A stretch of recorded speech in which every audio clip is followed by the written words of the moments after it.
নেতৃত্ব দিলে দোষের কিছু নাই, নেতৃত্ব পেলেও দোষের কিছু নাই।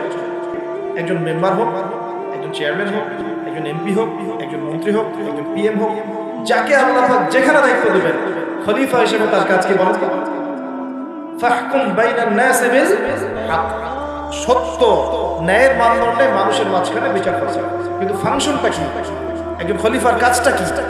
আবু বকর সিদ্দিক কেমন খলিফা ছিলেন, ওমর কেমন ছিলেন, ওসমান কেমন ছিলেন, আলী কেমন ছিলেন রাদিয়াল্লাহু আনহুম আজমাইন? তারা এই আয়াতের উপর আমল করতেন। ফাহকুম বাইনান নাস বিল হক, মানুষের মাঝখানে ন্যায় বিচার করতেন। দাউদ, ইন্না জাআলনাকা খলিফাতান ফিল আরদ, আমি আল্লাহ তোমাকে এই জমিনে খলিফা করেছি। সুবহানাল্লাহ। এবং ওই জমিন বলতে কিন্তু এখন জেরুজালেম, আর মানে এখানে কিন্তু ওই বাইতুল মুকাদ্দাস, তিনি ওখান থেকেই বিশ্ব শাসন করেছিলেন। তোমার দায়িত্ব কি হে দাউদ? তোমার কাজটা কি?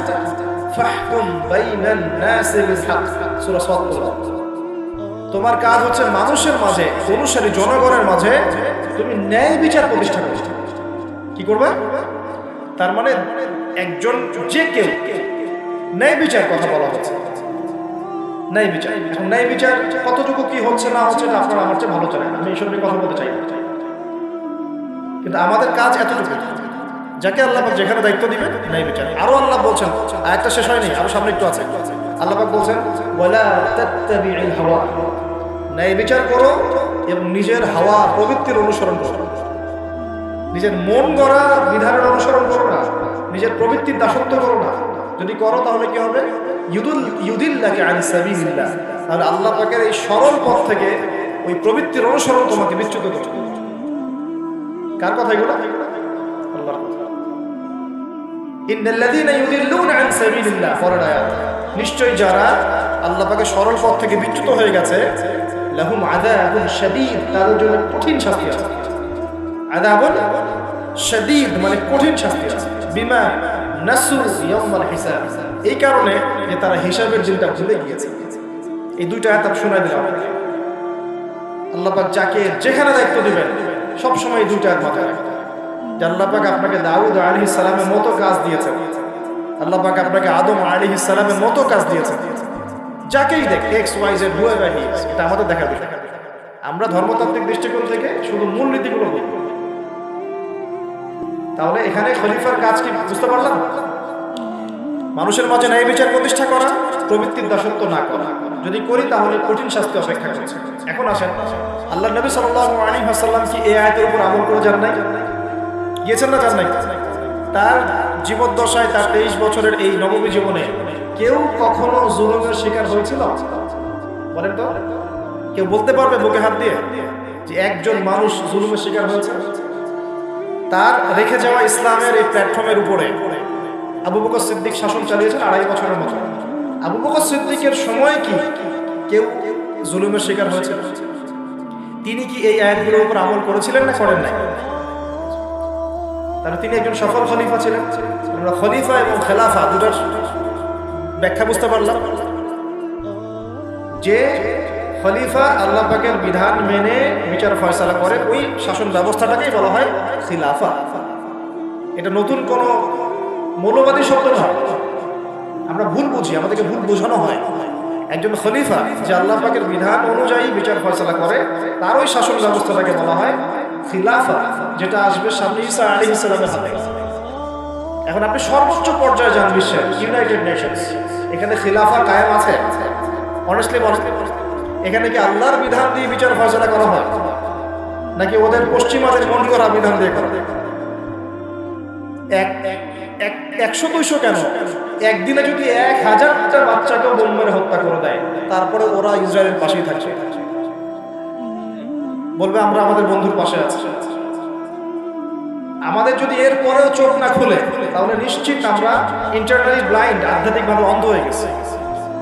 আর যারা অন্ধ তারাই তো অন্ধ দাজ্জালের অনুসরণ করবে।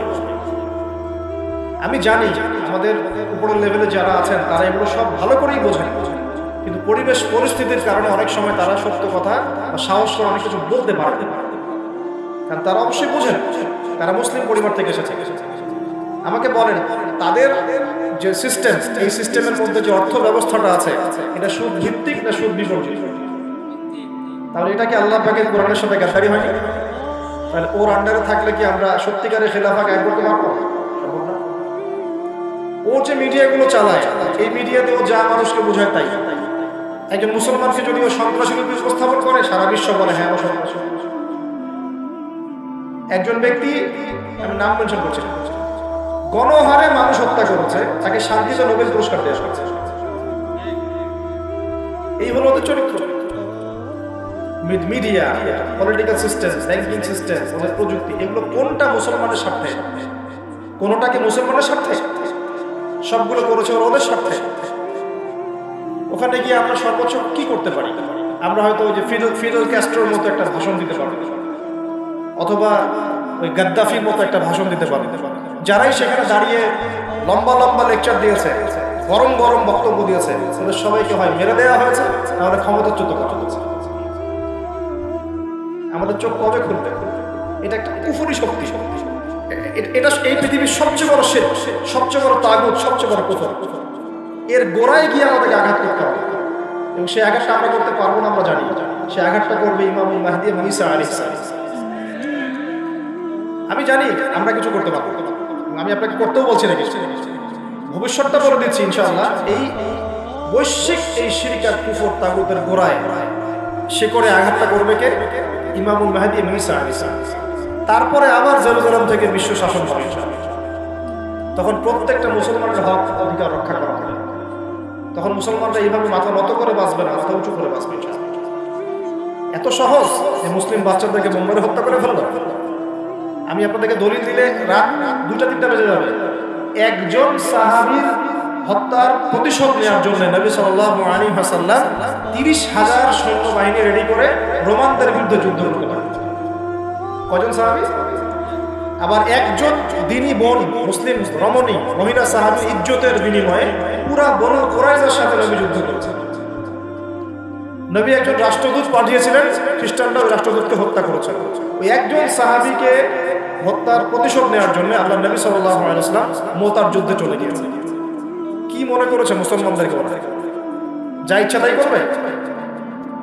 যখনই মুসলিমরা ইসলামের পক্ষে কথা বলার চেষ্টা করে অথবা শক্ত অবস্থান দেখানোর চেষ্টা করে, ওরা কয়েকটা অস্ত্র প্রয়োগ করে, স্যাংশন দিয়ে দিব, তারপরে কি করব, টাকার মান কমিয়ে দিব, ভিসা বাতিল করে দিব, অনেক সমস্যা। ওদের কাছে এরকম 70 থেকে 72টা অস্ত্র থাকে, একটা একটা করে প্রয়োগ করে।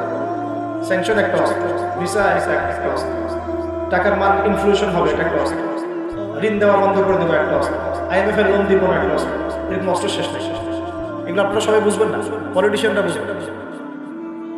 এই শক্তিটা, এই পুরো পশ্চিমাদের এই পুরো শক্তিটা, আমি বলছি না তাদের মধ্যে ভালো মানুষ না, এটা বলছি না। এটা যারা নিয়ন্ত্রণ করে তাদের নাম জায়নিস্ট। তারা কারা? এই জায়নিস্টরা কখনোই মুসলমানদের স্বার্থে কাজ করবে না। কশ্চিন কালেও তারা এই মুসলিম বাচ্চাদের রক্তের বদলা নিবে না। কশ্চিন কালেও তারা আমাদের এই ভাই বোনদের জীবনের মূল্য দিতে পারবে না। তারা আমাদের পক্ষে অবস্থান নিবে না। হাজার হাজার মুসলিমকে মেরে ফেলার পরেও তারা ওদেরই পক্ষে অবস্থান নিবে। এমনকি যে এগুলো নিয়ে কথা পর্যন্ত বলবে তাকেও গুপ্ত হত্যা করে হত্যা করতে পারে। দ্য সিক্রেটস অফ জায়নিজম বইটা পড়ে দেখেন, হেনরি ফোর্ডের লেখা। উনি নিজেও ওদের একজন ছিলেন, বের হয়ে এসেছেন, পরে সৎপথে এসে বইটা লিখেছেন। বইটা পড়ে দেখেন, পড়াশোনা করেন। আমাদেরকে চোখ কান খোলা রেখে চলতে হবে। আমি এই মূল জায়গা থেকে আস্তে আস্তে শেষের দিকে আসতেছি, একটু মনোযোগ ধরে রাখেন। এটা হলো খেলাফা এবং খলিফার ফাংশন। এখন আবু বকর সিদ্দিক কি এটা আমল করে দেখেন নাই? উমর ইবনে খাত্তাব তার 10 বছরের শাসন, কত বছর? এই 10 বছরে আপনি একজন মানুষ দেখান যে অনাহারে মারা গেছে বা দারিদ্র সীমার নিচে ছিল, বা ওই 10 বছরে একজন মুসলিম বোনের ইজ্জত হানি করা হয়েছে, একটা বাচ্চাকে হত্যা করতে পেরেছে, বা একজন মুসলিম ভাইকে অন্যায়ভাবে হত্যা করেছে, বা শুধু মুসলমানদের উপরে গরম গরম কথা পর্যন্ত বলেছে, একটা দলিল খালি দেখা 10 বছর আপনি দেখাতে পারবেন। বরং মানুষ চাকরি ছেড়ে দিচ্ছে এসে, ইয়া আমিরুল মুমিনিন, আমার কোর্টে তো মামলাই আসে না, আমাকে অযথা বেতন দেন কেন? এই যে বর্তমান রাষ্ট্র ব্যবস্থার কাঠামো, এটা ওমর রাদিয়াল্লাহু আনহু দিয়েছেন। তার জীবনী পড়ে দেখেন, ইতিহাসগুলো পড়ে দেখেন। এখন এই 10 বছর যদি এভাবে চালানো যায় তাহলে আমরা কেন এখন দুর্বল হচ্ছি? আরো সামনে যান, ওই 10 বছরে উমর রাদিয়াল্লাহু আনহু এই বাইতুল মুকাদ্দাসও জয় করেছিলেন, মনে আছে? উটের পিঠে তিনি একবার চলেছেন, তারপর ভিত্তকে উঠিয়েছেন, ওটা নিয়ে কাজী নজরুল ইসলাম কবিতা লিখেছিলেন। এগুলো তো এখন নাই। এটা তো আমিরুল মুমিনিন কবিতা ছিল না একটা আগে, ওটা তো এখন আপনারা পড়তে পারেন। কেন পড়তে পারেন না এটা আপনারা বুঝবেন। কেন পড়া যাচ্ছে না, কি সমস্যা হচ্ছে, পড়লে কি হবে, কোথায় নিয়ে যাচ্ছি আমরা বাচ্চাদেরকে, এখন কোন দিকে নিয়ে যাচ্ছি বাচ্চাদেরকে? ইসলামী শিক্ষা ছাড়া আপনি যত শিক্ষায় শিক্ষিত করেন না কেন, পরকালে আপনি পস্তাবেন, আমরা পস্তাবো না। পরকালে আপনি পস্তাবেন যে আমি আমার সন্তানকে কেন এই শিক্ষা দিয়ে আসলাম না। হয়তো আজকে রব্বুর হামদুল্লাহ কেমন রব্বায়ানি সগীরা বলতে পারতো, এখন তো সেটাও পারছে না। উসমান রাদিয়াল্লাহু আনহু খেলাফতের পর আরো 12 বছর, কত বছর, একটা ঘটনা দেখেন না, মুসলিমদের অধঃপতনের বা মুসলমানদেরকে অপদস্থ করেছে একটা ঘটনা। এরপর আলী ইবনে আবি তালেবের আরো প্রায় 1.5 বছর, ওই সময় দেখেন আমি বলেছিলাম 1200 বছর প্রায়। তারপর উমাইয়ারা শাসন করেছে প্রায় 97 বছর। কত বছর? নিজেদের মধ্যে অনেক সমস্যা হয়েছিল, যেমন এখন আমাদের সবাই মুসলিম ভাই পলিটিক্যালি নিজেদের মধ্যে সমস্যা হয় না, এরকম সমস্যা হয়েছিল উমাইয়া খেলাফতে, উসমান রাদিয়াল্লাহু আনহুর সময়, আলী ইবনে আবি তালেবের সময়। কিন্তু কখনো বাইরের শত্রুদের কাছে আমরা পরাজিত হই না। মানে আমার ঘরে কি সমস্যা আছে আমি সেটা ঘরে বুঝবো, ভাইয়ের সাথে ভাইয়ের সমস্যা হচ্ছে, ওকে ঠিক আছে, হাতাহাতি হয়েছে, মারামারি হয়েছে, অস্ত্র নিয়ে মুখোমুখি হয়েছে, এটা আমার ঘরের সমস্যা। কিন্তু বহির্বিশ্বে মুসলমানদের উপর চোখ রাঙিয়ে কথা বলেছে এমন একটা জাতি খুঁজে পাবে 97 বছর উমাইয়ারা করেছে। তারপরে আব্বাসীয়রা এসেছে, আব্বাসীয়রা এসে প্রায় 550 বছর চালিয়েছে। কত বছর? এর পর আসছে মামলুক, তারপরে ফাতেমিরা, ওইদিকে কর্ডোভাতে ছিল ইসলামী খেলাফত, ওই আন্দালুসিয়ায়, এখনকার স্পেন, ইতালি, এগুলো সব আমাদের ছিল।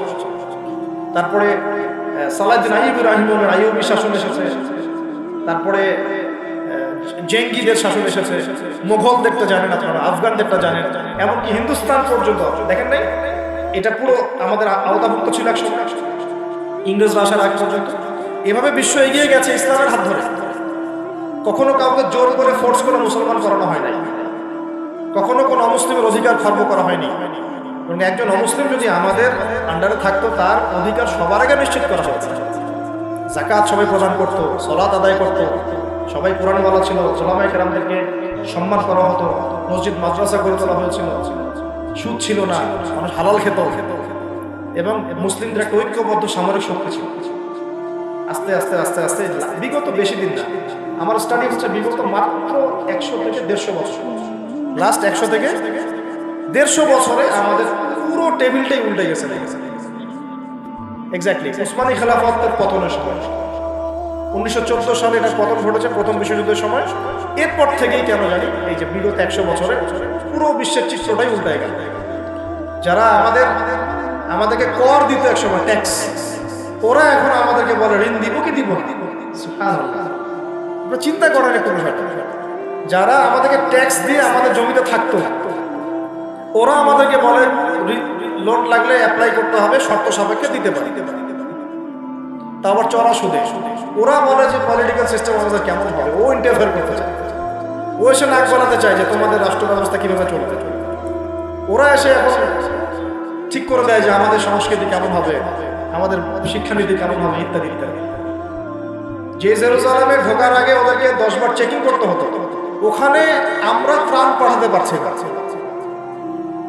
ওখানে আমরা মুসলমানরাই আমাদের ভাইকে ত্রাণ পাঠাতে পারছি না, নির্বিচারে মানুষ মারছে, কিন্তু আমরা গিয়ে প্রতিহত করতে পারছি না, আমরা ফোর্স পাঠাতে পারছি না। আপনি বিশ্বাস করেন বাংলাদেশে যারা উপর থেকে নিচু লেভেলে যে সেক্টরে মানুষ আছে, এদের মধ্যে বহু ইমানদার মানুষ আছে, বহু ইমানদার মানুষ আছে। পলিটিশিয়ানদের মধ্যে, র্যাবে, বিজিবিতে, আর্মিতে, আনসারে, প্রত্যেকটা জায়গায় এমন বহু মানুষ আছে যাদেরকে যদি আপনি পাঠাতেন যাও ওই জালেমদের বিরুদ্ধে অস্ত্র ধর, দেখুন ওরা বুক পেতে শহীদ হয়ে যাবে। বহু মানুষ আমাদের দেশে আছে, ইমান আমরা লালন করি বলেই তো কথাগুলো বের হচ্ছে। আমাদের জায়গা, আমাদের জমি, আমাদের ভাই, আমাদের বোন, আমাদের বাচ্চাকে মেরে শেষ করে ফেললো, আমরা সামান্য প্রতিবাদটুকু করতে পারছি না। দাউদ আলাইহিস সালাম তাকে, আচ্ছা এবার একটু খলিফা কি এটা বুঝি, তারপরে সামনে যাই। আল্লাহ পাক বলছেন বিসমিল্লাহির রহমানির রহিম, ওয়া ইয ক্বালা রাব্বুকা লিল মালায়েকা ইন্নী জাঈলুন ফিল আরদি খলিফা। বলেছেন তো সবাই। সমস্যা হচ্ছে আমরা সবাই কোরআন তো পড়ি কিন্তু হয়তো বুঝি না, বা এর উপযুক্ত ব্যাখ্যা আমাদের সামনে হয়তো পেশ করা হয় না, কারণ আমরা তো বেশিরভাগ সময় একে অপরের গোশত খাওয়া নিয়ে ব্যস্ত আছি, তাই না? এটাকে আমরা কি বলবো, যে ভালো কাজ মনে করি, হকের পথ মনে করি। বস্তুত এটাই শেষ জামানা, যখন সাদাকে কালো মনে হবে, কালোকে সাদা মনে হবে, হককে বাতিল মনে হবে, বাতিলকে হক মনে হবে, যেটা ন্যায় ওটাকে অন্যায় মনে হবে, যেটা অন্যায় সেটাকেই ন্যায় মনে হবে। নবী সাল্লাল্লাহু আলাইহি ওয়াসাল্লাম বলে গিয়েছেন, আজদারি যালামাতু রাব্বাতুহা, শেষ জামানায় দাসী তার মনিবকে জন্ম দিবে, দাসী তার মনিবকে জন্ম দিবে, কখনো দাসী তার মনিবকে জন্ম দেয় না। মানে ন্যায় অন্যায়, হক বাতিল, সত্য মিথ্যা, এগুলোর মানদণ্ড উল্টে যাবে। ন্যায় হবে অন্যায়, অন্যায় হবে ন্যায়, হক হবে বাতিল, বাতিল হবে হক। যেটা সত্য সেটাই মিথ্যা মনে হবে, যেটা মিথ্যা সেটাই সত্য মনে হবে, যেটা অন্ধকার সেটাকে আলো মনে হবে, যেটা আলো সেটাকে অন্ধকার মনে হবে। আর তালিদা লামাতু রাব্বাতুহা, হালালকে মানুষ হারাম করবে, হারামকে হালাল করবে। আমার কথা বুঝতে পারছেন কি? না বেশি গভীর হয়ে যাচ্ছে? সহজ করার চেষ্টা করছি। এখন আসলে আল্লাহ পাক বলছেন, ওয়া ইয ক্বালা রাব্বুকা লিল মালায়েকা, হে নবী মুহাম্মদ বলেন সাল্লাল্লাহু আলাইহি ওয়াসাল্লাম, স্মরণ করেন সেই সময়ের কথা। আল্লাহ নবীকে বলা হচ্ছে স্মরণ করেন সেই সময়ের কথা, মানে মহাবিশ্বের লক্ষ লক্ষ বছর আগে, হয়তো কোটি কোটি বছর আগে। ওয়া ইয ক্বালা রাব্বুকা লিল মালায়েকা, আপনার রব এই ফেরেশতাদেরকে বলেছিলেন, কাদেরকে বলেছিলেন? কি বলেছিলেন? ইন্নী জাঈলুন ফিল আরদি খলিফা, আমি এই আরদে মানে পৃথিবীতে আমার খলিফা পাঠাতে চাই। পৃথিবীতে কেউ ছিল না এর আগে, জিন জাতি ছিল। জিন জাতি, কোন জাতি? জিন জাতি বলে একটা জাতি আছে, বিশ্বাস করেন নাকি? আচ্ছা, এখন এই জিন জাতি যখন ফাসাদ সৃষ্টি করে, আল্লাহ পাক ওদেরকে সরিয়ে দেন, দিয়ে আল্লাহ পাক নতুন করে কোন সৃষ্টি পাঠানোর ইরাদা করেন, তখন ফেরেশতাদেরকে বলেন যে আমি পৃথিবীতে আমার খলিফা পাঠাতে চাই। কি পাঠাতে চাই? শব্দটা আবার বলেন, খলিফা। এবার আসেন, তো ফেরেশতারা বলেন আতাজআলু ফিহা, আপনি কি এমন কাউকে সেখানে পাঠাতে চাচ্ছেন, মা ইউফসিদু ফিহা, যে পৃথিবীতে গিয়ে ফাসাদ সৃষ্টি করবে, দাঙ্গা হাঙ্গামা ফাসাদ সৃষ্টি করবে, ওয়া ইয়াসফিকু দিমা, এবং একে অপরের রক্ত ঝরাবে, রক্তপাত ঘটাবে। ওয়া নাহনু নুসাব্বিহু বিহামদিকা ওয়া নুকদ্দিসু লাক, অথচ আমরাই তো আপনার প্রশংসা করি, তাসবিহ পাঠ করি, কি প্রয়োজন? আপনি কি এমন কাউকে পাঠাতে চাচ্ছেন যে পৃথিবীতে গিয়ে দুইটা কাজ করবে? ফেরেশতারা বলেছেন কয়টা কাজ করবে? এক, বলেন, ফিতনা ফাসাদ সৃষ্টি করবে। দুই, একে অপরের রক্তপাত ঘটাবে। পুরো বিশ্বের দিকে তাকায় দেখবেন, এই মানব জাতি এই দুইটা কাজ করতেছে, হয় ফিতনা ফাসাদ সৃষ্টি করতেছে অথবা রক্তপাত ঘটাচ্ছে। এখানে ভাই ভাই রক্ত ঝরাচ্ছে, প্রতিবেশী প্রতিবেশীর, কোনো সময় সামাজিক এক দল আরেক দলের, কোনো সময় এক রাজনৈতিক দল আরেক রাজনৈতিক দলের, কোনো সময় এক বিশ্বের একটা দেশ আরেকটা দেশের, পুরো বিশ্বের ছোট থেকে বড় যে স্তরে আপনি উঠবেন দেখবেন রক্তপাত রক্তপাত রক্তপাত। নবীজি বলে গিয়েছিলেন শেষ জামানায় এই রক্তপাতটা প্রচুর বাড়বে, এত বাড়বে যে হত্যাকারী জানবে না কেন তাকে মারলাম, আর নিহত ব্যক্তিও বুঝবে না কেন আমি মরলাম। সুবহানাল্লাহ, চিন্তা করতে পারেন? গাজার বাচ্চারা জানে না যে কেন তাকে মারা হলো, আর যারা মারছে ওরাও জানে না কি কারণে মারছে, কি অপরাধ। ইয়েমেনের বাচ্চারা জানে না কেন বোমটা আসে পৌঁছে, আর যে ফেললো সেও জানে না কি জন্য ফেললো। আপনারা রাস্তায় গন্ডগোল করতে যান অনেক সময়, যে বের হয় সেও জানে না কেন, কিসের উদ্দেশ্যে লড়ছি, আর যে মারে সেও জানে না কি জন্য ভাইকে মারে। হত্যাকারী ব্যক্তি জানবে না কেন আমি হত্যা করছি, মাকতুল জানবে না যে কেন আমি মরলাম। শেষ জামানে হারাজ বাড়বে, হারাজ হারাজ হারাজ। নবীজি বলছেন হারাজ বাড়বে, সাহাবীরা বলছেন হারাজ কি ইয়া রাসূলুল্লাহ। নবীজি বলছেন যে মানে অস্বাভাবিক হারে হত্যাকাণ্ড বাড়তে থাকে। আমি পরিসংখ্যান দিয়ে দিই আপনাকে দুইটা। শুধু প্রথম বিশ্বযুদ্ধেই এই 4-5 বছরের মধ্যে প্রায় 1.5 থেকে 2 কোটি মানুষ মারা গেছে। কত কোটি? আর আরো বেশি, অনেকে বলেন 2.5 কোটি 3 কোটি। আমি একটা মিনিমাম রেঞ্জ বললাম। আর দ্বিতীয় বিশ্বযুদ্ধে মারা গেছে প্রায় 6 থেকে 7 কোটি। 6 থেকে 7 কোটি। শুধু আমেরিকার একটা পারমাণবিক বোমা যেটা জাপানে পড়েছে হিরোশিমায়, ওতেই লক্ষ লক্ষ লোক মারা গেছে। এখন পর্যন্ত ওদের যে বংশ পরম্পরা, ওই যে পারমাণবিক বোমার যে প্রভাব, এটা এখন পর্যন্ত আছে। নাগাসাকিতে যেটা পড়েছে দ্বিতীয় বোমা, ওটার নাম ছিল ফ্যাট ম্যান, আর প্রথমটার নাম ছিল লিটল বয়। এগুলো অনেক আগের বোমা। এখনকার পারমাণবিক বোমগুলো কত শক্তিশালী এটা বলার অপেক্ষা রাখে না। একটা পুরো দেশকে এক মুহূর্তে উড়াই দিতে পারে। বাংলাদেশের মতো একটা ছোট্ট দেশ, এরকম ছোট্ট একটা দেশকে একটা বোমা দিয়ে উড়িয়ে দেওয়া সম্ভব। ইংল্যান্ডের মতো একটা দেশকে একটা রাশিয়ার হাইপারসনিক ক্ষেপণাস্ত্র দিয়ে উড়িয়ে দেওয়া সম্ভব। আর এখনকার সমরবিদ্যা নিয়ে যারা ঘাটাঘাটি করেন, তারা এটা আশঙ্কা করছেন যে প্রথম বিশ্বযুদ্ধের মতো, দ্বিতীয় বিশ্বযুদ্ধের মতো আরো একটা তৃতীয় বিশ্বযুদ্ধ হয়তো বা বিশ্ববাসী দেখতে যাচ্ছে। হয়তো আল্লাহ ভালো জানেন, আমরা তো গ্যারান্টি দিয়ে বলতে পারবো না, কিন্তু পরিস্থিতি ওইরকমই মনে হচ্ছে। তবে এতটুকু জেনে রাখেন, হাদিসের মধ্যে মালহামা নামে একটা শব্দ আছে। কি শব্দ? নবীজি বলেছেন ইউফ্রেটিস নদী, মানে ফোরাত নদী। ইউফ্রেটিস কোন নদী? এই ফোরাত নদী অচিরেই তার ভূগর্ভস্থ সোনার পাহাড় বের করে দিবে। ফোরাত নদী অচিরেই তার সোনার পাহাড় বের করে দিবে, এবং ওই সোনাকে নিয়ে মারামারি করতে আসবে যে মানুষগুলো, তাদের মধ্যে প্রত্যেক 100 জনের মধ্যে 99 জন মানুষ মারা যাবে। আর একজন ব্যক্তি যে বেঁচে থাকবে, সে ধারণা করবে আমি সেই ব্যক্তি যে সোনাটা পাবো। আর মুসলিমদেরকে নবীজি বলছেন, তোমরা যদি ওই সময় ওই জায়গায় থাকো, কোন মুসলমান যদি সেটা দেখে, তোমরা সেই সময় হাতও দিবে। আরেকটা হাদিস এসেছে যে অচিরেই রোমকরা, পশ্চিমারা আরবদের সাথে চুক্তি ভঙ্গ করবে এবং 80টা পতাকা নিয়ে তাদের বিরুদ্ধে যুদ্ধে নেমে যাবে। কয়টা পতাকা? 80টা। এবং প্রত্যেক পতাকার নিচে থাকবে 12,000 করে সৈন্য। কত হাজার? একটা যুদ্ধে এত বেশি 99% মানুষ মারা যাওয়াটা স্বাভাবিক না, এটা অস্বাভাবিক।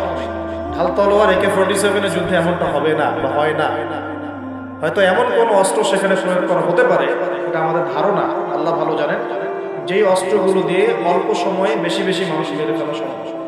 ঠিক যেমন এখনকার নিউক্লিয়ার ওয়েপেন্স বা থার্মোনিউক্লিয়ার ওয়েপেন্স হতে পারে। আল্লাহ ভালো জানেন। তো বিশ্ববাসী এরকম একটা মালহামা দেখার অপেক্ষায় আছে। এই মালহামার পরেই আসবেন ইমামুল মাহদি। ইমামুল মাহদির পরে আসবে ঈসা ইবনে মারিয়াম। ঈসা ইবনে মারিয়ামের পরে আসছে ইসলামিক খেলাফত। ওই খেলাফত থেকে খলিফা, এই শব্দটা নিয়ে কথা বলছি। আমি আবু বকর সিদ্দিকে ছিলাম রাদিয়াল্লাহু আনহু। ফেরেশতারা বলছেন, আপনি কি এমন কাউকে পৃথিবীতে পাঠাতে চান গিয়ে রক্তপাত ঘটাবে অথবা ফাসাদ সৃষ্টি করবে? যেটা বললাম, এখনকার বিশ্বে দুটোই আমাদের কাজ।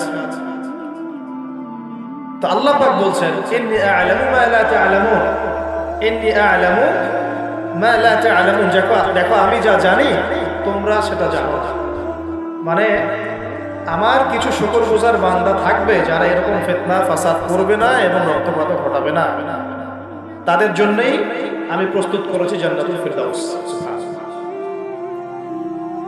তো এখন ফেরেশতাদের মতামত আপনারা শুনলেন, আল্লাহ পাকের কথাও শুনলেন। এখন আল্লাহ রাব্বুল আলামিন তার খলিফা হিসেবে সৃষ্টি করলেন তার নিজ হাতে আদম আলাইহিস সালাম। প্রথম মানবকে, তিনি নবীও হলেন, তিনি প্রথম মানব এবং তিনি খলিফা। এখন আদম আলাইহিস সালামকে তার স্ত্রী সহ জান্নাতে থাকতে দেওয়া হলো। এই ঘটনা আপনারা জানেন। ইবলিস এসে প্ররোচিত করলো। তার আগে ইবলিসকে বলা হয়েছিল সেজদা করো, সবাই সেজদা করলে ইবলিস করলো না। মনে আছে? এটা তো আপনারা জানেন। ওইদিকে আমি আর সময় নষ্ট করছি না। ইবলিস সেজদা না করে কাফের হয়ে গেল। আর আদম আলাইহিস সালাম এবং হাওয়া আলাইহিস সালামকে জান্নাতে থাকতে দেওয়া হলো। বলা হলো যে এখানে থাকো, কিন্তু ওয়ালা তাকরাবা হাদিহি শাজারা, এই গাছের কাছেও যাবে না। ইবলিস ফুসলিয়ে ফাসলিয়ে তাদেরকে গাছের কাছে নিয়ে গেল। যেভাবে আমাদেরকে ফুসলিয়ে পাপের দিকে নিয়ে আসে ঠিক এভাবেই, ঠিক আছে।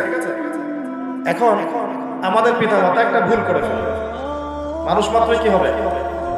আমাদের পিতামাতা ভুল করে ফেললেন। এটাই তো হাদিসের ব্যাখ্যা, কুল্লু বনি আদম খাত্তা, প্রত্যেকটা বনু আদমেরই কি আছে? ভুল আছে। খায়রুল খাত্তাইন আত-তাওয়াবিন, যারা তওবা করে তারা হচ্ছে উত্তম ভুলকারী। তো আমাদের পিতা কিন্তু ভুলের উপর অটল থাকলেন না। ইবলিস যেমন তার মতে অটল থাকলো যে আমি সিজদা করি নাই তো কি হয়েছে, খালাকতানি মিন নার ওয়া খালাকতাহু মিন তিন, আমাকে সৃষ্টি করেছেন আপনি আগুন দিয়ে, ওকে সৃষ্টি করেছেন মাটি দিয়ে। এটা ইবলিসের চরিত্র। যে ভুলের উপর অটল থাকে, সংশোধন করে না, সেই ইবলিসের অনুসারী। কথা বুঝতে পারছেন? ইবলিস কি এখানে সঠিক ছিল না? কখনোই না। আল্লাহ পাক তাকে আদেশ করেছেন, আদম কিসের তৈরি সেটা তো দেখার দরকার নেই। আল্লাহ পাক আদেশ করেছেন, বাস তোমাকে সিজদা করতে হবে। এখন আমরা যেমন আল্লাহ পাকের আদেশের সামনে অনেক সময় এরকম দলিল উপস্থাপন করি, এটা কেন করবো, এটা কেন করবো, তাই না? পর্দা কেন করবো, নামাজ কেন করবো, যাকাত কেন দেওয়া লাগবে, এগুলি ইবলিসের চরিত্র। আর ইবলিস চ্যালেঞ্জ করলো আল্লাহকে, আল্লাহ পাক তাকে বের করে দিলেন, ফাখরুজ মিনহা ফাইন্নাকা রাজিম, এখান থেকে বের হও, তুমি অভিশপ্ত। ওয়া ইন্না আলাইকা লা'নাতা ইলা ইয়াউমিদ্দিন, কিয়ামত পর্যন্ত তোমার উপর লানত, অভিশাপ। ও আবার চালাক, সে বলল যে আমাকে কিয়ামত পর্যন্ত অবকাশ দিন, আনদিরনি ইলা ইয়াউমি ইউবআসুন, আমাকে কিয়ামত পর্যন্ত অবকাশ দিন। আল্লাহ পাক বলেন ইন্নাকা মিনাল মুনদিরিন, যাও তুমি অবকাশ প্রাপ্ত অন্তর্ভুক্ত একজন, ছেড়ে দিলাম তোমাকে, কিয়ামত পর্যন্ত হায়াত দেওয়া। এবার সে বলছে ফাবিমা আগাওয়াইতানি, হে আল্লাহ, যে আদমের জন্য আপনি আমাকে বের করে দিলেন, আমি চ্যালেঞ্জ করছি। ইবলিসের চ্যালেঞ্জটাও মাথায় লিখে রাখেন, মাথায় লিখে রাখেন। ইবলিস বলছে ফাবিমা আগাওয়াইতানি লাআকুদান্না লাহুম সিরাতাকাল মুস্তাকিম, যার জন্য আপনি আমাকে এখান থেকে বের করে দিলেন, আমি তার সরল পথে ওত পেতে বসে থাকবো। কিভাবে বসে থাকবো? ওত পেতে। সুম্মা লাআতিয়ান্নাহুম মিন বাইনি আইদিহিম ওয়া মিন খালফিহিম ওয়া আন আইমানিহিম ওয়া আন শামাইলিহিম ওয়া লা তাজিদু আকসারাহুম শাকিরিন, আমি তাদের ডান দিক থেকে আসবো, বাম দিক থেকে আসবো, সামন থেকে আসবো, পিছন থেকে আসবো, আপনি বেশিরভাগ আদম সন্তানকে শুকরগুজার পাবেন। কে বললো এটা? ইবলিসের এই কথা সত্য না মিথ্যা বলেন? এখন সত্য হয় না? কিভাবে সত্য সেটা আরেকটা হাদিস থেকে দেখেন ধরি। আমি আর গভীরে ঢুকে যাচ্ছি। কিয়ামতের মাঠে আদম আলাইহিস সালাম, এই আদম আলাইহিস সালামই যখন উঠবেন, আদম আলাইহিস সালামকে আল্লাহ পাক ডেকে বলবেন তোমার সন্তানদের মধ্য থেকে জাহান্নামী জান্নাতি আলাদা করে দাও তো তুমি। তো আদম আলাইহিস সালাম বলবেন ইয়া আল্লাহ, কতজন জান্নাতি, কতজন জাহান্নামী? আল্লাহ পাক বলবেন প্রত্যেক হাজারে 999 জনকে জাহান্নামের জন্য আলাদা করে দাও। বলেন আউযুবিল্লাহ। এই হাদিসটা শোনার পরে সাহাবায়ে কেরাম রাদিয়াল্লাহু আনহুম খুব বিচলিত হয়ে পড়লেন। তখন নবী সাল্লাল্লাহু আলাইহি ওয়াসাল্লাম আশ্বস্ত করলেন যে ওই যে 1% জান্নাতি দেখা যাচ্ছে, এগুলো উম্মতে মুহাম্মাদের মধ্যেই বেশি হবে।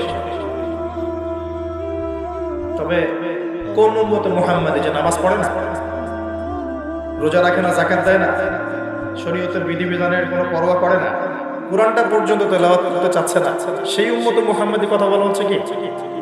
নাকি যারা নিজেদের জান মাল সময় শ্রম সবকিছু ঢেলে দিয়ে দিনের জন্য নিজেকে নিবেদিত প্রাণ করে, কাদের কথা বলা হচ্ছে? এটা আপনারা নিজেরাই বোঝেন, এটা তো আমার বোঝানোর দরকার নেই। এখন বুঝেন তাহলে পার্সেন্টেজটা কত হবে।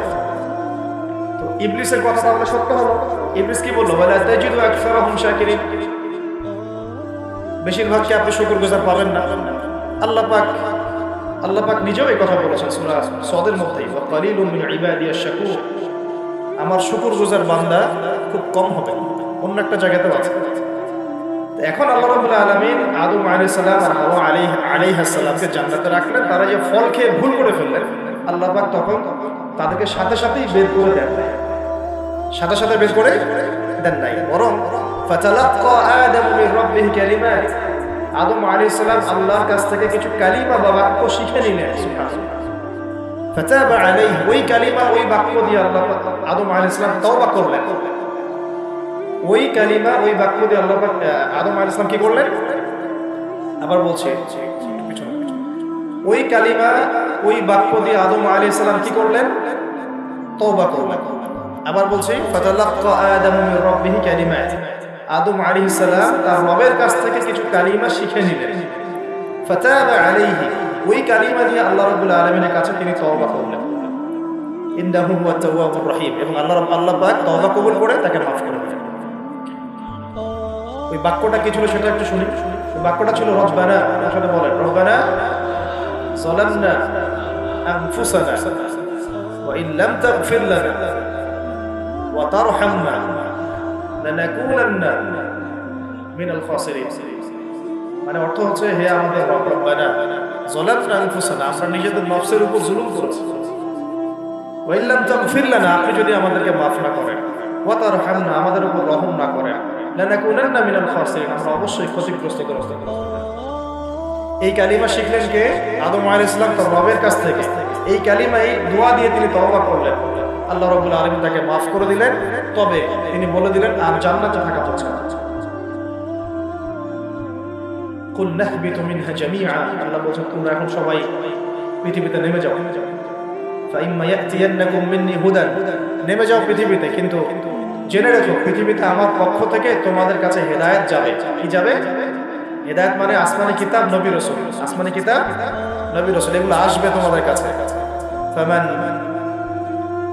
কুল নাহবিতু মিনহা জামিআ ফাইম্মা ইয়াতিয়ান্নাকুম মিন্নি হুদান ফামান তাবিআ হুদায়া, যে আমার এই হেদায়েতের অনুসরণ করবে, ফালা খাউফুন আলাইহিম ওয়া লা হুম ইয়াহজানুন, তাদের কোনো ভয় নাই, কোনো দুশ্চিন্তা নাই। যে জান্নাত থেকে গিয়েছো ওই জান্নাতে ফিরে আসবে ইনশাআল্লাহ। এটা একটা কথা। আর ওয়াল্লাযীনা কাফারু ওয়া কাযযাবু বিআয়াতিনা, কিন্তু যারাই আমার ওই হেদায়েতকে মিথ্যা প্রতিপন্ন করবে, অস্বীকার করবে, কুফরি করবে, ঠিক আছে, উলাইকা আসহাবুন নার, এরা হবে জাহান্নামের অধিবাসী, হুম ফিহা খালিদুন, এখানে তারা চিরস্থায়ী। আল্লাহ পাকের বক্তব্য একদম সহজ সরল পরিষ্কার না? দুনিয়াতে যাচ্ছ যাও, এটা চিরস্থায়ী নয়। এই সময়টুকুর মধ্যেই আমার পক্ষ থেকে কি আসবে বলেন? হেদায়েত আসবে, মানে যুগে যুগে নবী রাসূল আসবেন, আসমানি কিতাব আসবে। ফামান তাবিআ হুদায়া, তোমাদের মধ্যে যারা এই নবী রাসূলদেরকে মানবে, আসমানি কিতাব সমূহকে মানবে, তাদের কোনো টেনশন নাই, কোনো ভয় নাই, আবার জান্নাতে ফিরে আসবে। আর যারা নবী রাসূলকে মানবে না, আসমানি কিতাবের পরোয়া করবে না, নিজের প্রবৃত্তির দাসত্ব করবে, উলাইকা আসহাবুন নার, তারা জাহান্নামে যাবে, সেখানে চিরস্থায়ী। হিসাব কি সহজ না কঠিন? একদম সহজ কথা আল্লাহ পাক। এবার এই যে সিলসিলা শুরু হলো পৃথিবীতে, এখন আদম আলাইহিস সালামকে আল্লাহ পাক কি বলেছেন? কি শব্দটা বলেছিলেন? খলিফা। এবার আদম আলাইহিস সালাম পৃথিবীতে এসে কি আবারও নতুন করে কোনো ভুল করেছিলেন? বলেন তো দেখি। উত্তর না, করেন নাই। কান্নাকাটি করতে করতেই বছরের পর বছর চলে গেছে, শুধু কাঁদতে কাঁদতেই বছরের পর বছর চলে গেছে। প্রতিবাদ করার প্ল্যাটফর্মটা কোথায়? জাতিসংঘে যেতে হবে। জাতিসংঘে গিয়ে প্রতিবাদ করে লাভটা কি হবে? ও বলবে যে আমি তার পাশে আছি, সবশেষে ও 2-3টা মিত্র বানাই নিবে। বাংলাদেশের মতো ছোট একটা দেশ যে পরিমাণ সাহস দেখিয়েছে, ওখানে আরবের বড় বড় মুসলিম রাষ্ট্রগুলো সেই সাহস দেখাতে পারে। কিসের ওয়াইসি নাটক, সার্কাস মনে হয় এগুলাকে। 110-20 জন বসবে, খ্যাপসা খাবে, খ্যাপসা খ্যাপসা আর ওই যে কি ফাহাম, এগুলো খাবে বসে বসে। কোকা-কোলা পান, কোকা-কোলা, স্প্রাইট। শেষমেশ সবাই মিলে একটা সিদ্ধান্তে আসলো যে নিন্দা জানানো যাবে, নিন্দা জানাই। কেন নিন্দা জানাই? আরবের জনগণ তো খেপে যাবে, জনগণ তো ইমানদার, জনগণ বলবে যে আপনারা কিছু করেন না কেন? ওদেরকে দেখানোর জন্য মিটিংটা আয়োজন করে। আজ পর্যন্ত কি পদক্ষেপ নিয়েছে? 15,000 মানুষের জীবনের মূল্য কি এই 1500 টাকার ত্রাণে চলে যাবে? এত ত্রাণ দিলে হয়ে যাবে? কেউ কেউ তো বর্ডার পর্যন্ত বন্ধ করে রেখে দিচ্ছে যে এখানে আসতে না। এই হিস্ট্রি একদিন 2 মিনিট না, আমি এক মিনিটে বলতে পারবো না। আপনারা ডক্টর রাগিব সার্জানি এবং ডক্টর আলী মোহাম্মদ সাল্লাবি, তাদের ইতিহাসের বইগুলো পড়েন। ফিলিস্তিন নিয়ে বহু কিতাব আছে। এটা বিশাল ইতিহাস। এটা এখন অক্টোবর মাসের ঘটনা না, এটা অক্টোবর মাসের 6 তারিখে নতুন করে শুরু হয়েছে মাত্র। এটা প্রায় 97 বছর থেকে চলছে। কখনো এই রমজানে, কখনো সেই রমজানে, কখনো এই ইস্যু নিয়ে, কখনো সেই ইস্যু নিয়ে, কখনো নিজেরাই এটাকে সৃষ্টি করে।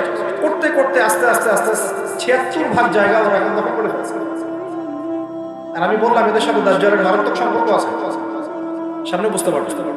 তো এটা একদিন 2 দিনের ইতিহাস নয়। আর এই প্রতিহতটা মানুষ আজকে নতুন করে করছে এমন নয়, প্রতিহত করেছে অনেকেই। অনেক সংগঠন এখানে প্রতিহত করে করে করে করে চলে গেছে। এখন না হয় আপনি হামাসকে দেখতে পাচ্ছেন, আগে তো সে ছিল। ইন্তেফাদার আগে তো সে ছিলই না, নতুন করে তাকে প্রথম শুরু করেছিল ইখওয়ানুল মুসলিমিন। তার আগেও ওই যে কাসসাম ব্রিগেড, আপনার নাম শুনেছেন, ইজউদ্দিন কাসসাম, উনি প্রথম শুরু করেছিলেন 1935 সালের দিকে। ইতিহাসগুলো পড়তে থাকে এবং কিভাবে তার আস্তে আস্তে এই জায়গায় ঘাটে গেছে, এখন তার কত শক্তিশালী আমাদের কল্পনার বাইরে। আমরা আমাদের আল্লাহ রাব্বুল আলামিনের কাছে দোয়ার চ্যানেল খোলা আছে, আমরা আমাদের মন থেকে দোয়া করবো ইনশাআল্লাহ। বলতে পারলে বলবো, লিখতে পারলে লিখবো, পণ্য বয়কট করতে পারলে করব, আমরা কূটনৈতিক সম্পর্ক ছিন্ন করতে পারলে করব, আমাদের পক্ষে যা করা সম্ভব তাই করতে। কারণ আমাদের তো হাত বাঁধা, দেখেন আপনি চিন্তা করেন, চারপাশে আরব রাষ্ট্রগুলো তামাশা দেখছে, মাঝখানে মাত্র 27 একর বর্গ কিলোমিটার জায়গা, 27 একর জায়গা, এটার মধ্যে বোম্বিং হচ্ছে। সবাই মানে 22 লক্ষ মানুষকে একটা জায়গায় নিয়ে এসে বোম মেরে হত্যা করে। মানে ভাবটা এরকম যে ধরেন বাইতুল মোকাররমে সব মুসলমানকে ঢুকিয়ে বিষ প্রয়োগ করে হত্যা করা যাবে, এরকম স্প্রে মেরে হত্যা করা যাবে। অল্প একটু জায়গা, এর মধ্যে 22 লাখ মানুষকে ঢুকিয়ে দিয়ে বোম মেরে হত্যা করা হচ্ছে। এর চেয়ে বড় জুলুম পৃথিবী আর কোথাও দেখা যায়। ওই জায়গাটাকে আল্লাহ পাক বরকতময় বলেছেন, ওই জায়গাটাকেই আল্লাহ পাক বরকতময় বলেছেন। কেন ওই জায়গা থেকে আল্লাহ পাক বেশি বেশি শহীদ কবুল করছেন, সুবহানাল্লাহ। এটাও বোঝেন, ওই জায়গা থেকে বেশি বেশি শহীদ আল্লাহর কাছে যাচ্ছে এবং তারা জীবিত, তারা জান্নাতে আছেন এখন ইনশাআল্লাহ। তবে শেষ করে দিই একটা হাদিস দিয়ে।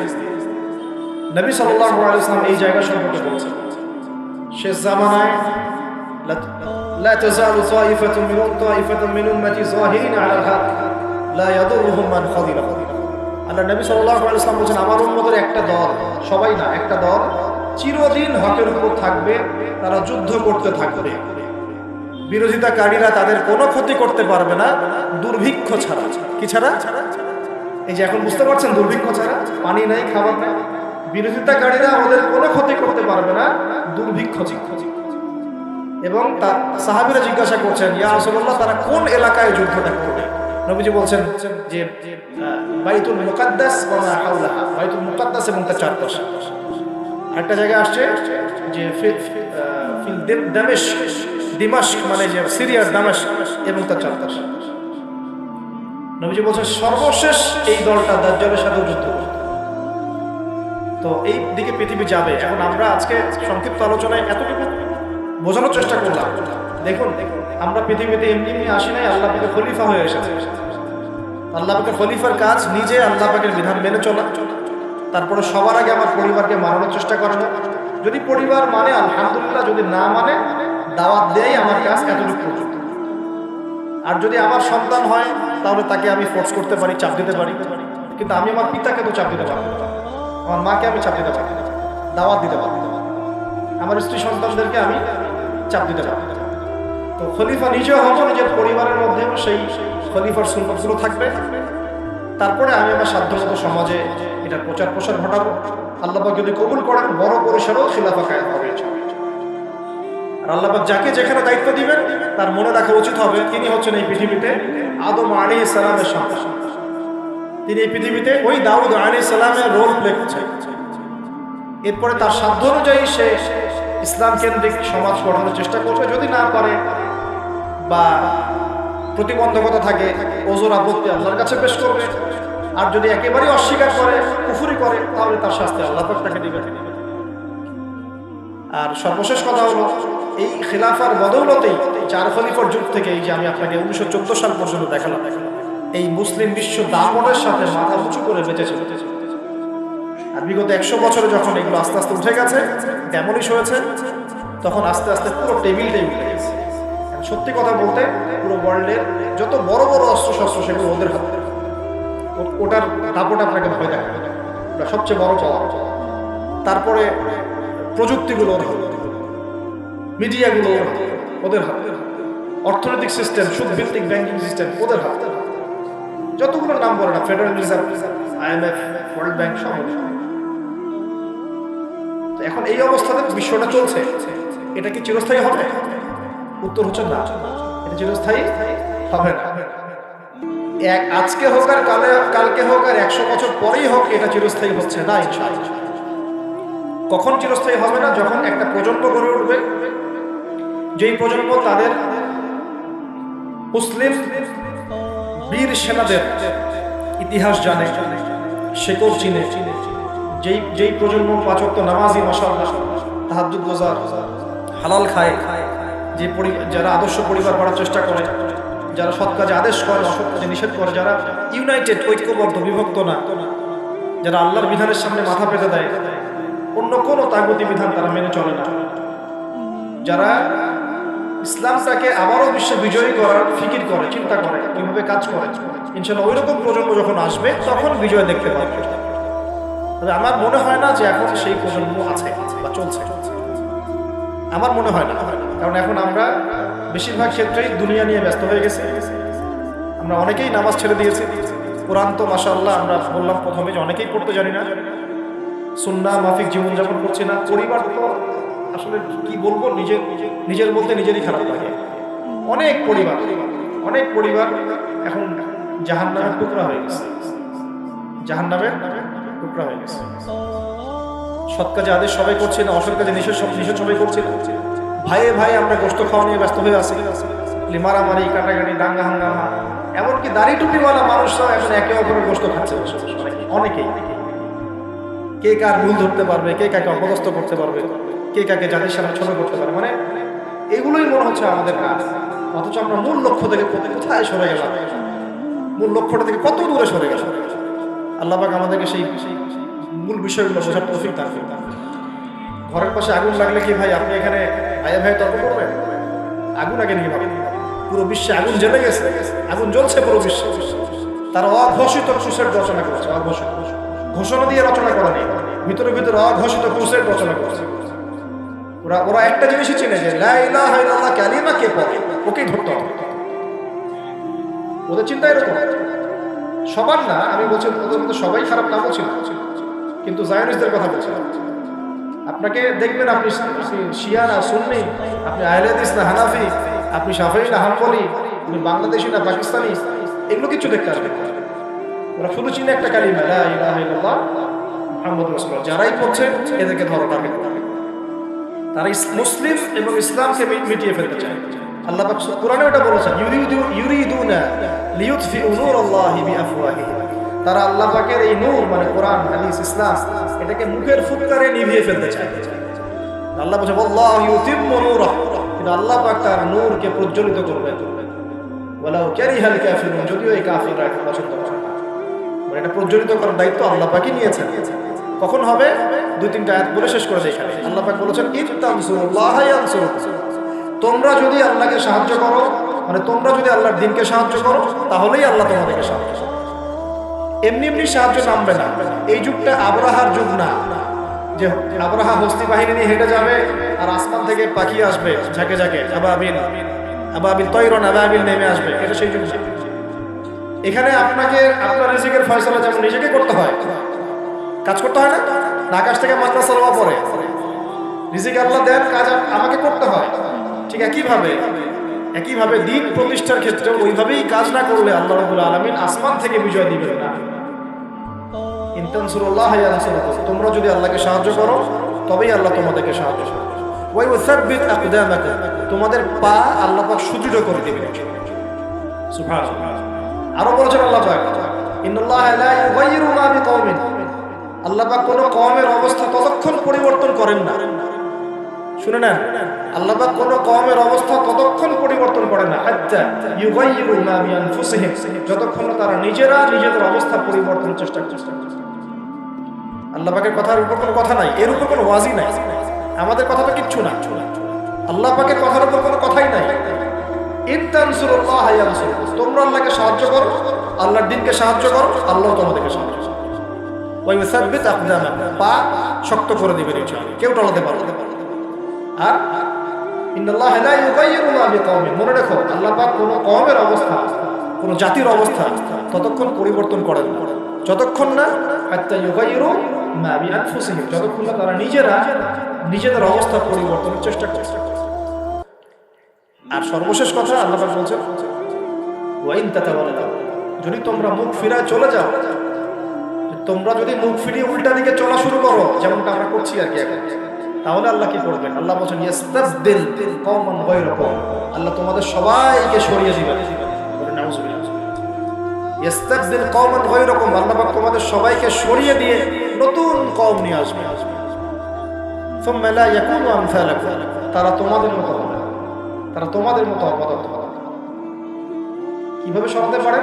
এক মহামারীতে সরাতে পারেন না, এক ভূমিকম্পে সরাতে পারে। 5-6 মাত্র ভূমিকম্প হলেই শেষ, ঢাকা শেষ, একদম 60% মানুষ দেখবে ডেড। তাহলে কিসের বড়াই, কিসের? আল্লাহ পাকের কোরআনের আয়াতগুলো থেকে আমরা শিক্ষা নিব না ওয়া ইন তাতাওয়াল্লা ইস্তাবদিল কওমান গায়রাকুম সুম্মা লা ইয়াকুনু আমসালাকুম। সর্বশেষ আল্লাহ পাক বলেন, ইয়া আইয়ুহাল্লাযীনা আমানু, হে মুমিনগণ, ইসবিরু, তোমরা সবর করো। ইসবিরু ওয়া সাবিরু ওয়া রাবিতু, তোমরা সবর করো, সবরের প্রতিযোগিতা করো এবং তাকওয়া অবলম্বন করো এবং তোমাদের আখের গোছাও, তোমরা প্রস্তুতি নাও, তোমরা এসব বিজয়ের প্রস্তুতি নাও, লাআল্লাকুম তুফলিহুন, যাতে করে তোমরা সফল হও। আল্লাহ পাক আমাদের সবাইকে আলোচনা বোঝার তৌফিক দান করুন। আল্লাহ পাক আমাদের সবাইকে তার জমিনে তার খলিফা হওয়ার তৌফিক দান করুন। সেই সোনালী যুগের ইসলাম আবার ফিরিয়ে আনার তৌফিক দান করুন। আল্লাহ পাক ইসলামটাকে আমাদের কাছে বোঝার তৌফিক দান করুন। যারা ইসলামের বিকৃত ব্যাখ্যা করে, এইসব ব্যাখ্যা থেকে আল্লাহ পাক আমাদেরকে হেফাজত করুন। আল্লাহ পাক ইসলামের নামে সব ধরনের উগ্রপন্থা থেকে আমাদেরকে হেফাজত করুন। একই সাথে ইসলামের নামে সব ধরনের শিথিলতা থেকে আল্লাহ পাক আমাদেরকে হেফাজত করুন। আল্লাহ পাক আমাদেরকে মধ্যমপন্থী জাতি বানায় দেন, আপোষের সমস্ত দ্বন্দ্ব আল্লাহ মিটায় দেন এবং আমাদের যুব সমাজকে কোরআনওয়ালা বানায় দেন, সুন্নাহওয়ালা বানায় দেন। আমাদের পরিবারগুলোকে আল্লাহ পাক জান্নাতের টুকরা বানায় দেন। আল্লাহ পাক আমাদের সন্তানদেরকে মানুষ করার তৌফিক দান করেন। আসন্ন সেই বিজয়ে আল্লাহ পাক আমাদেরকে অংশ নেওয়ার তৌফিক দান করেন। দ্বীনের জন্য জান মাল ব্যয় করে, জান মাল সময় যা আছে আল্লাহর জন্য ঢেলে দেওয়ার তৌফিক দান করেন।